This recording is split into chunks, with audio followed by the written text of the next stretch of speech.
kita sudah balik modal di panen pertama. Amazing. Akan lebih berkah jika kita pakai uang pribadi, walaupun sedikit demi sedikit gak masalah, kita tabung. Yang penting berkah, adem, aman, gak ditagih-tagih angsuran. Berbagai pola, berbagai cara untuk menemukan cara sampai berhasil, sampai sukses minimal. Dan pasti dalam trial error orang usaha itu pasti menemukan kegagalan. Nah, di video ini saya berusaha untuk meminimalkan kegagalan kalian jika kalian ingin berusaha. Halo, assalamualaikum warahmatullahi wabarakatuh. Bismillahirrahmanirrahim. Sore ini ketemu dengan saya, Leli Novita. Di sore ini saya mau sharing, mau ngomongin 3 ide bisnis di desa yang bisa kalian coba jika kalian di pedesaan dengan modal kecil, yaitu di bawah 20 juta. Bahkan ada yang cuman modal di bawah 5 juta yang bisa kalian coba dan potensi keuntungannya berlipat. Menggiurkan. Nah, seperti apa? Tonton video ini sampai selesai. Dan juga 3 contoh ide bisnis di desa yang bisa kalian coba ini sudah pernah saya review dengan pelakunya langsung di lapangan dan sudah interview tentang potensi keuntungannya. Jadi ini worth it untuk kalian coba, oke?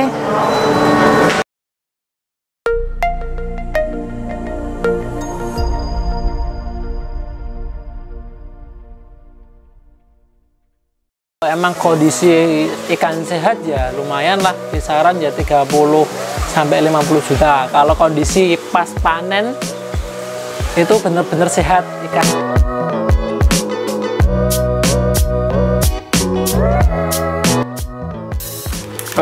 Kita harus tahu produk apa yang disukai konsumen atau anak-anak muda.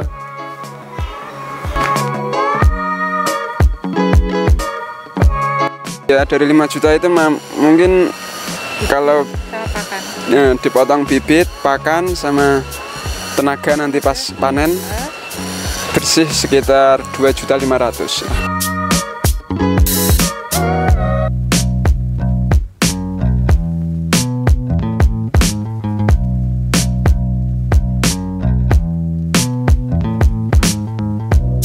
Kalau kita usaha, kita pastinya sudah trial error. Trial error itu apa? Trial error itu berbagai pola, berbagai cara untuk menemukan cara sampai berhasil, sampai sukses minimal. Dan pasti dalam trial error orang usaha itu pasti menemukan kegagalan. Nah, di video ini saya berusaha untuk meminimalkan kegagalan kalian jika kalian ingin berusaha, apalagi lokasi kalian di daerah pedesaan ya. Misalnya nggak di daerah pedesaan pun bisa kalian coba kok. Yang pasti 3 ide bisnis di desa ini sudah pernah saya review satu-satu. Videonya kalian bisa scroll juga, bisa kalian lihat. Saya cantumkan di deskripsi ya, kalian bisa lihat. Dan ini 3 contoh ide bisnis di desa yang bisa kalian coba ya. Pertama, 1, budidaya lele, atau lebih tepatnya pembesaran lele. Nah, pembesaran lele itu kenapa di desa? Karena ya butuh lokasi yang lumayan luas ya, lumayan luas. Paling nggak kalau orang di desa kan punya pekarangan. Nah, kalian bisa coba. Nah, apa aja yang kita butuhkan kalau kita mau pembesaran lele? Nih, saya pernah review ada namanya Mas Alif dan Mas Ajis, dia pembesaran lele dan cukup menguntungkan. Jadi saya rangkum di sini apa aja modal utamanya. Yang pertama, kalian mesti beli bibit lele. Nah, untuk bibitnya kalian harus cari yang berkualitas, cari yang bibit-bibit unggul. Dan biasanya di ukuran bibit lele 7 sampai 10 cm itu yang banyak dicari. Dan harganya per ekor itu Rp200. Untuk mencobanya kalian bisa beli bibit 2000 ekor bibit lele ya teman-teman, 2000 ekor. Kalau dikali Rp200, tim 400.000 itu untuk bibitnya aja. Kemudian apa yang perlu disiapkan? Nah, kalau kalian punya lahan, kalian bisa bikin kolam tanah. Tapi misalnya kalian tidak punya kolam yang proper untuk dibikin kolam tanah, kalian bisa bikin kolam terpal. Nah, kolam terpal itu ada kolam terpal diameter, ini yang di contoh saya ini misalnya diameter 2 meter. Kalian bisa beli second kolam terpal 2 meter, secondnya itu 800.000. Kalian sediakan 4 kolam, 800.000 kali 4 kolam terpal 3.200.000 ya, 3.200.000 dengan ditambah bibitnya tadi 400.000 jadi 3.600.000. Dan biasanya masa panen untuk lele itu 4 bulan. Kita dari pengalaman yang kita review, pemberian makan per bulan untuk yang sudah kita rata-rata untuk 2.000 ekor lele itu sekitar 500.000 kali 4 sama dengan 2 juta plus obat, pembelian obat dan vitamin itu 100.000 kali 4 berarti 400.000. Jadi ditambah aja 400.000 tambah 3.200.000 sama dengan 3.600.000 tambah 2 juta untuk pembesaran pakan 4 bulan sama dengan 5.600.000 tambah 400 untuk 4 bulan pemberian vitamin. Jadi sekitar modal yang kalian butuhkan untuk pembesaran lele selama 4 bulan sampai dengan panen dari pembelian bibit, kolam terpal, pakan dan vitamin itu sekitar 6 jutaan ya teman-teman, dan 6 juta. Dan jangan lupa teman-teman harus cari pemasok lele, cari supplier lele yang menerima panen lele kalian. Jangan lupa perhatikan siklus panen. Kalau teman-teman mau panen tiap bulan harus perhatikan siklus panennya tiap bulan panen. Jadi kalian bisa beli per kolam itu size bibit yang berbeda. Kalau di size bibit yang berbeda, jadi kalian kolam 1 panen, nanti bulan depan kolam yang kedua panen. Artinya kolam 1 itu diisi bibit baru lagi. Jadi tebar bibitnya jangan berbarengan kalau kalian mau siklus panen tiap bulan. Sekali lagi ya teman-teman, setiap usaha itu pasti ada kegagalan. Cuman ini yang saya sharingkan ini sudah pernah saya review sama pemiliknya langsung. Jadi biasanya kan kebanyakan orang Indonesia, nggak orang Indonesia aja sih, kebanyakan orang kan kalau sudah misalnya mau usaha ini takut gagal dulu, takut apa dulu. Nggak ada yang namanya usaha itu langsung berhasil, nggak ada yang namanya usaha itu langsung balik modal. Semua butuh trial and error, dan ini merupakan salah satu cara meminimalkan kegagalan, karena kita sudah tinggal ATM aja, amati, tiru, modifikasi orang-orang yang sudah mencoba dilawan langsung, sudah trial error langsung. Ide bisnis di desa yang kedua adalah pembesaran ikan koi. Nah, pembesaran ikan koi itu nggak jauh beda sama lele. Cuman kalau yang ini kan ikan hias, dijualnya nggak per kilo, dijualnya per ekor, dan ini potensi keuntungan lebih besar lagi. Kalian bisa search harga ikan koi di pasaran berapa. Tentunya kita harganya nggak per kilo ya teman-teman. Kalau ikan hias pun semurah-murahnya ikan hias harganya masih per ekor. Jadi ini potensi keuntungan masih sangat lumayan dibanding lele, tapi resikonya jauh lebih besar, karena kalau lele, keuntungan kita pada lele itu daya tahan ikan lebih kuat daripada ikan lain.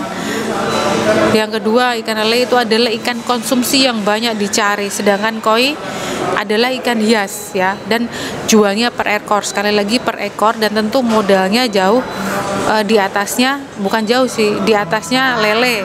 Dan juga ikan koi ini kurang tahan penyakit seperti lele ya, cuman bukan berarti tidak bisa dipelihara. Sudah banyak sekali saya temui banyak petani ikan koi yang sukses dari modalnya minim. Apa yang kita butuhkan untuk budidaya ikan koi? Satu, kita beli bibit buraya. Biasanya beli bibit buraya sekali dari induan. Kalau yang size-nya 50 cm, karena induan koi semakin besar itu potensi anakannya jumbo semakin ada, dan juga polanya perlu dilihat juga polanya. Kalau indukannya bagus, polanya juga bagus, artinya harganya juga nilai ekonomisnya semakin tinggi. Nah, kita ambil tengah-tengahnya, beli buraya yang umum 2 juta. Beli buraya 2 juta itu biasanya isinya sekitar 8.000 sampai 10.000 buraya. Artinya kita cukup perlu kolam yang besar, nggak seperti lele, karena kalau lele daya tahan tubuhnya lebih bagus ya dibanding koi. Nah, kita di sini bikin kolam tanah. Teman-teman perlu lahan yang cukup luas, minimal lahannya 300 meter persegi, 10 kali 30 meter ya, 10 kali 30 meter, dan asumsi bikinnya itu 10 juta 10 juta itu bikin kolam tanah untuk koi, dengan catatan di situ sudah ada sumur. Atau enggak teman-teman, kalau nggak mau ribet, teman-teman sewa aja empang-empang yang diperuntukkan untuk perikanan. Nah, ini yang saya omongkan, kalau kita bikin kolamnya sendiri sudah ada sumurnya sekitar 10 jutaan ya, 10 jutaan. Kemudian pemberian masa panen sama seperti lele 4 sampai 5 bulan. Di sini kita bicarakan panen 4 bulan ya. 4 bulan sudah bisa dijual kembali. Teman-teman ingat, kalau koi itu harus kalau dibungkus, di packing harus pakai oksigen. Jadi beli tabung oksigen 500.000. Jadi kalkulasinya buraya 2 juta, 2 juta plus tabung 500.000 plus bikin kolam 10 juta, 11,5 juta. Ya, untuk pelihara buraya dari mulai menetas buraya umur 2 minggu biasanya dijual 2 jutaan, isi 8.000 sampai 10.000 buraya. Kalau kita hitung harga panen 4 bulan itu 10 sampai 15 cm, rata-rata 20 sampai 25 cm. Cuman karena ini koi, jadi kita pasti ada persentase kematian ya. Persentase kematian tidak seperti lele, persentase kematiannya lebih besar. Kita hitung aja yang hidup 60%, kita yang hidup 60% sekitar 5 ribuan dari 8 apa 10 ribu.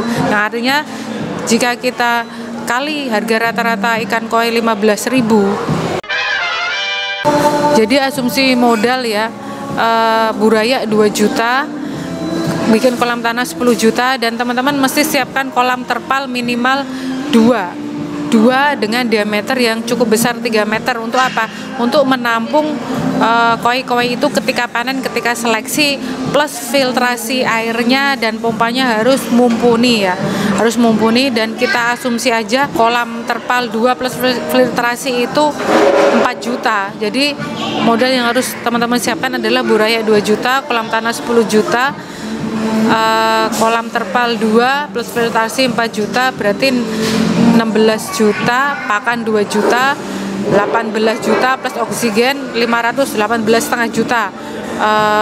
Bengkak-bengkaknya 20 juta, karena ini kalau koi di sistem filtrasinya harus bagus ya di kolam terpalnya. Bulan itu panen 2 kali. Kita pertama size 10 sampai 15 cm kita seleksi, kita jual yang polanya kurang bagus dulu ya, yang bagus kita keep, kita tebar lagi di tanah, kolam tanah yang tadi, kemudian kita besarkan lagi sampai 20 sampai 25 cm, dan potensi keuntungannya, nah kita rata-rata aja dengan 2 kali panen harga per ikannya 20.000. Padahal saya yakin kalau polanya bagus dan di umur 4 bulan itu size koi bisa 20 sampai 25, harganya bisa lebih dari 20.000 ya. Kita ambil rata-rata per ikan koi 20.000 kali potensi hidupnya 5.000 ekor, itu kita sudah dapat return 100 juta. Yang artinya kalau kita keluar tadi paling bengkak 20 juta,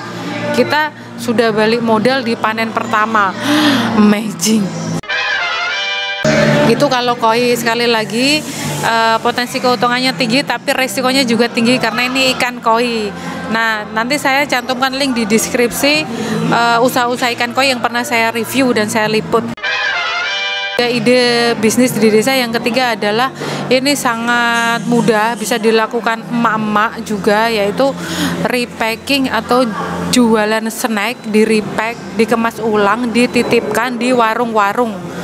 Apa aja yang kita siapkan? Yang pastinya kita beli snack kiloan, beli snack plastikan besar.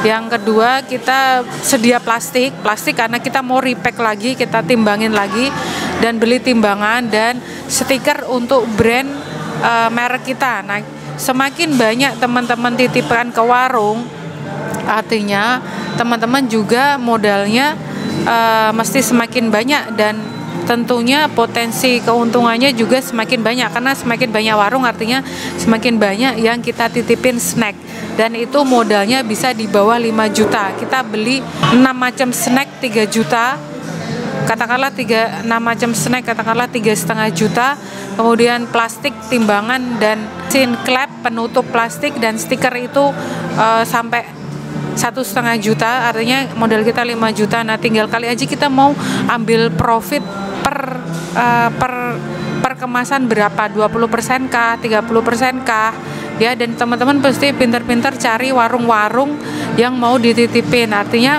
kalau kita titip, ya ada yang warung mau langsung beli, warung itu mau beli sampai semuanya, ada yang nggak mau, cuman maunya dititip aja. Nah, jangan lupa kita mesti rajin-rajin cek ke warung-warung yang kita titipi, minimal seminggu sekali, yang habis yang mana, sudah yang laku yang mana. Nanti teman-teman bisa atur dagangan kalian di situ, ya. Bisa beli snack yang laku di mana, nanti bisa kurang lagi. Kalau snack itu kurang laku, teman-teman bisa ganti snack yang lebih laku diminati. 3 ide bisnis di desa dengan modal minim dan potensi keuntungan sangat menggiurkan. Apalagi yang nomor 2 tadi, yang ikan koi, keuntungan bisa sampai 80 juta. Tergantung kalian mau ambil resiko yang mana, mau ada modal berapa. Yang pasti setiap usaha pasti menemui kegagalan. Tergantung kita mau mencoba atau enggak. Pasti setiap orang ada trial dan error, ya. Dan ini yang saya rangkum untuk meminimalkan ikhtiar trial error kalian supaya meminimalkan kegagalan kalian. Oke, terima kasih. Dan satu lagi, jangan hutang, apalagi hutang riba. Akan lebih berkah jika kita pakai uang pribadi, walaupun sedikit demi sedikit gak masalah, kita tabung. Yang penting berkah, adem, aman, gak ditagi-tagi angsuran, gak dikejar-kejar kolektor, ya. Jadi lebih adem, aman, dan tidak pusing. Ya, sekali lagi jangan pakai uang riba. Ukur kemampuan modal kita aja. Oke, terima kasih. Sampai jumpa.